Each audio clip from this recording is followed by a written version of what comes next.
Welcome to Lit with Ernest, the podcast where we dive into the world of literature and explore the fascinating stories, themes, and ideas that shape our understanding of human experience. Today, we're going to talk about Alexander Pope's masterpiece, the Dunciad.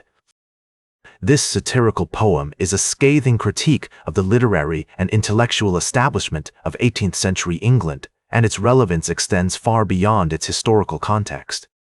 To understand the Dunciad, it's essential to consider the literary background in which it was written. Pope was a key figure in the Augustan Age, a period characterized by a revival of classical forms and a focus on reason, wit, and satire. The Augustans drew inspiration from ancient Greek and Roman literature, and they sought to create a new kind of poetry that would reflect the values and concerns of their time. Pope's work is deeply rooted in this tradition, and the Dunciad is a prime example of how he used satire to critique the excesses and follies of his contemporaries. One of the most significant themes in the Dunciad is the dangers of intellectual laziness and the corrupting influence of power. Pope targets the dunces of his title, a group of writers, critics, and intellectuals who are more concerned with advancing their own careers than with pursuing knowledge or artistic excellence. Through his vivid portraits of these characters, Pope exposes the superficiality and venality of the literary establishment, revealing a world where talent is often sacrificed for the sake of fame, fortune, or social status. To illustrate this theme, let's consider one of the most famous passages from the Dunciad, where Pope describes the games played by the dunces. "And thou, Alexander Pope, shalt be the laughingstock of fools and wise men's spree. Thy name shall be a byword for all time, a synonym for folly and a jest sublime." Here, Pope is using satire to turn the tables on his critics, embracing the very ridicule and scorn that they have directed at him. By doing so, he reveals the hypocrisy and self-interest that underlie their attacks, and he establishes himself as a fearless critic of the literary establishment.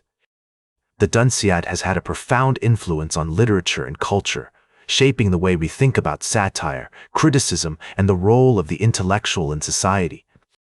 Its impact can be seen in everything from Jonathan Swift's Gulliver's Travels to modern-day satirical works like South Park and The Daily Show. Pope's poem shows us that satire can be a powerful tool for social commentary, allowing us to confront our flaws and weaknesses with humor, irony, and wit. In conclusion, the Dunciad is a masterpiece of English literature that remains relevant today, offering insights into the human condition, the nature of creativity, and the importance of critical thinking. Its themes of intellectual integrity, artistic excellence, and the dangers of groupthink continue to resonate with us, reminding us of the need for vigilance, skepticism, and independent thought in all aspects of life.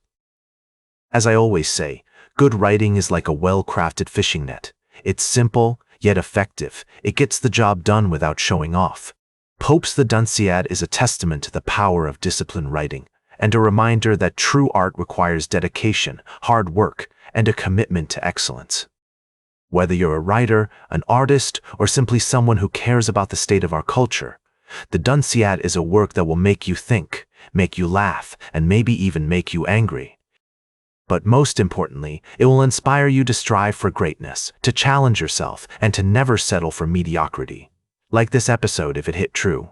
Share it if you respect honest talk about books. Subscribe because we'll do this again. This is Ernest, signing off.